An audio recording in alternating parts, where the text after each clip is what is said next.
Bonjour, dans cette vidéo nous allons voir comment rendre la monnaie. Alors pour ceux qui ne sont pas habitués à utiliser la monnaie, quand on va au magasin, si jamais dans notre porte-monnaie on a exactement les pièces et les billets qui nous permettent de... Enfin, on a les pièces et les billets qui nous permettent de régler exactement ce que l'on doit, on donnera exactement la bonne somme au marchand. C'est-à-dire que si par exemple j'achète des objets au magasin et qu'en tout il y en a pour 19 €, si j'ai de quoi rassembler exactement 19 € dans mon porte-monnaie, alors je donnerai exactement 19 € au marchand. Mais parfois il peut arriver qu'on ait assez d'argent dans notre porte-monnaie sans pouvoir rassembler exactement la somme précise. Donc par exemple, si j'achète des objets et qu'en tout il y en a pour 19 €, mais que moi, dans mon porte-monnaie, j'ai seulement un billet de 20 €, j'ai assez d'argent puisque j'ai au moins 19 €, mais je n'ai pas de quoi rassembler exactement 19 €. Donc je vais donner 20 € au marchand, ce qui veut dire que je lui ai donné 1 € de trop. Donc si je lui donne 20 € alors que les objets que j'ai achetés ne coûtaient que 19 € en tout, le marchand devra me rendre 1 € qui correspond à l'euro en trop que moi je lui ai donné. Alors, si jamais tu n'as pas déjà regardé la vidéo Pépidou qui s'appelle Compléter une somme d'argent, il serait bien que tu ailles la regarder parce qu'on va s'en servir ici. Donc si tu ne l'as pas déjà regardé, eh bien vas-y et reviens. Donc, on va faire quelque chose qui ressemble beaucoup à ce qu'on a fait dans la vidéo Compléter une somme d'argent, même si en fait là c'est un peu la situation inverse. Donc compléter une somme d'argent, mon garçon voulait s'acheter un jouet, mais il n'avait pas assez d'argent, donc il avait besoin que je complète, que je rajoute de l'argent. Là on va imaginer que mon garçon veut s'acheter un jouet, mais cette fois il a de l'argent, il a même on va dire trop d'argent, c'est-à-dire qu'il n'a pas de quoi payer en donnant pile la somme exacte au marchand. Il va donner un peu trop d'argent et le marchand va devoir lui rendre la monnaie. Alors, on va reprendre le même exemple que dans la vidéo précédente justement. On va imaginer que mon garçon est allé au magasin, il s'est acheté des jouets et il en a eu, enfin c'est pas exactement le même exemple, mais vous verrez qu'au final ça va beaucoup ressembler dans la façon de trouver la solution. Donc hop, on va représenter un petit chariot. Alors hop, hop, hop.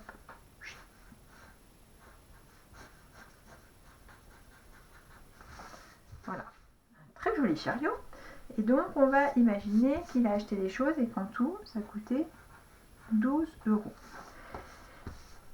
Mais en fait, lui, pour payer, il n'avait qu'un billet de 20 €, donc je vais l'écrire en bas. Il a donné un billet de 20 €.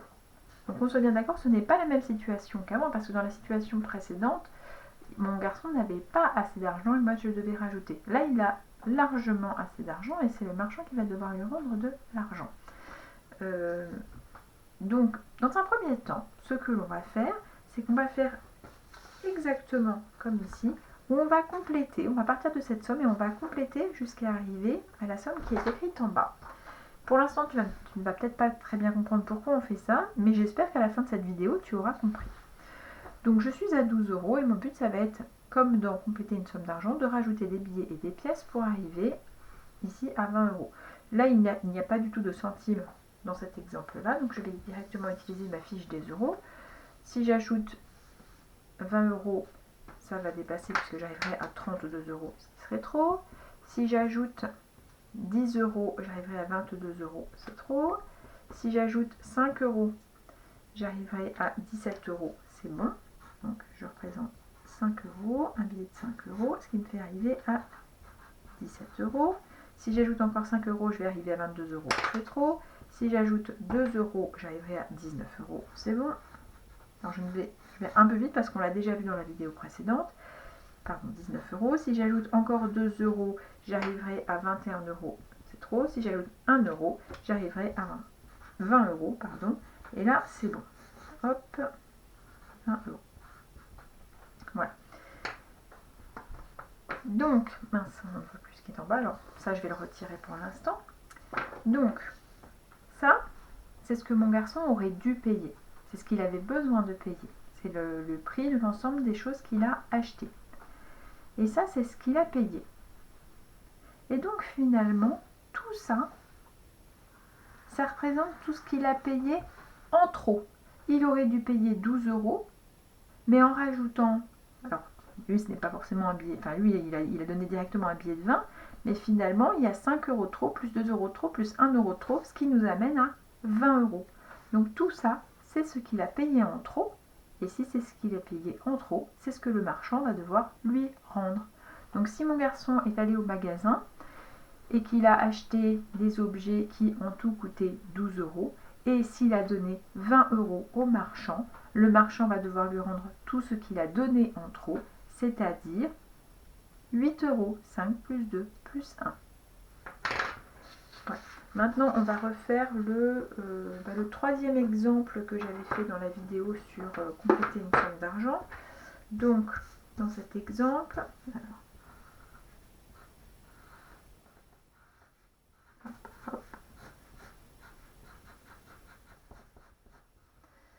donc là, il en a, on va dire qu'il achète des objets et en tout, il y en a pour 21,39 €. Mais mon garçon, quand il paye, lui, il donne 30 € parce que c'est ce qu'il avait dans son porte-monnaie. Hop, voilà, il avait ça. Donc il a donné un billet de 20 €, un billet de 10 €. Il n'avait pas de quoi donner exactement 21,39 €. Donc je vais compléter, je vais rajouter des billets et des pièces en partant de cette somme-là, et je m'arrêterai seulement quand je serai arrivée à un total de 30 €. Donc, en fait cet exercice on l'avait déjà fait tout à l'heure, ici. Est-ce qu'il n'y aurait pas une petite gomme? Attendez, je reviens.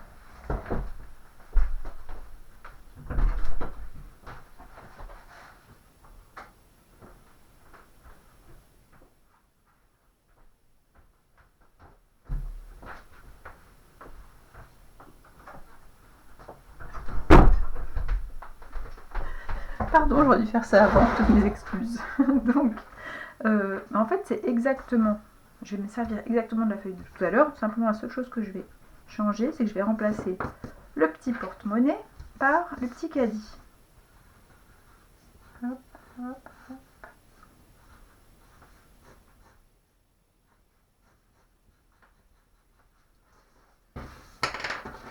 Donc je ne redétaille pas comment on est arrivé à ces billets et ces pièces écrits sur le côté, puisque j'ai fait cet exemple déjà dans la vidéo sur compléter une somme d'argent. Donc mon garçon a fait des achats, en tout il y en avait pour 21,39 €, mais lui il a donné au marchand 30 €. Ce qui veut dire qu'il a donné tout ça en trop.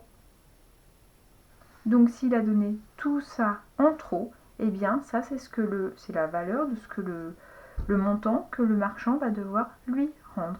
Donc le marchand devra lui rendre 8,61 €, et si le marchand veut rendre cette somme avec le moins de billets et de pièces possible, eh bien, il rendra exactement les billets et les pièces qui sont indiqués ici. Un billet de 5 €, une pièce de 2 €, une pièce de 1 €, et pour les centimes, une pièce de 50 centimes, une pièce de 10 centimes et une pièce de 1 centime. Mais dans tous les cas, il devra donc lui rendre 8,61 €.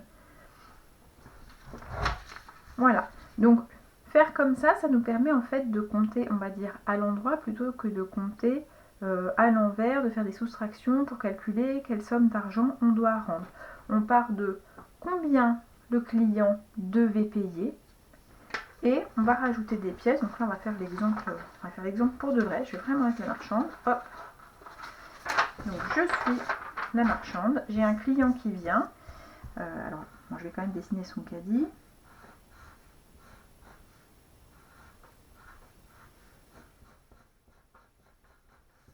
Il est pas mal fait celui-là, je suis assez contente de moi. Donc, il en a eu pour, je sais pas combien on va dire qu'il en a eu pour 15,90 €. Voilà. Et moi, je vais lui rendre la monnaie. Donc je vais commencer par m'occuper des centimes pour arriver à 100 centimes. Donc déjà, je lui rends 10 centimes. Et avec ces 10 centimes, dans ma tête, je me dis, j'arrive à 15,100 €. C'est-à-dire, ah mince, j'ai oublié de dire, je ne sais plus si j'ai dit combien, je ne sais plus si j'ai dit combien il m'avait donné. On va dire qu'il m'a donné 20 € le client, donc il m'a donné trop d'argent. Hein. Donc le but c'est de voir combien il m'a donné en trop, et ce qu'il m'a donné en trop, je vais devoir le lui rendre. Donc, 10 centimes, ça me fait arriver à 15 € et 100 centimes, c'est-à-dire 16 €. Ok, donc j'ai fini avec les centimes. Je passe aux euros. Hop, hop, hop, hop, hop. Donc je suis arrivée à 16, 16 €. Je ne peux pas ajouter de billet de 20, je ne peux pas ajouter de billet de 10, je ne peux pas ajouter de billet de 5. Donc 16 €. Je rajoute 2 €, j'arrive à 18 € et j'ajoute encore 2 € et là j'arrive à 20 €. Voilà. Et bien, voilà, je rends ça à mon client et c'est bon, puisque cela correspond à ce qu'il m'a donné en trop. Il aurait dû me donner seulement 15,90 € et lui il m'a donné 20 €. En gros, c'est comme s'il avait complété pour donner 20 €. Et bien moi je vais lui rendre cette somme qui est en trop.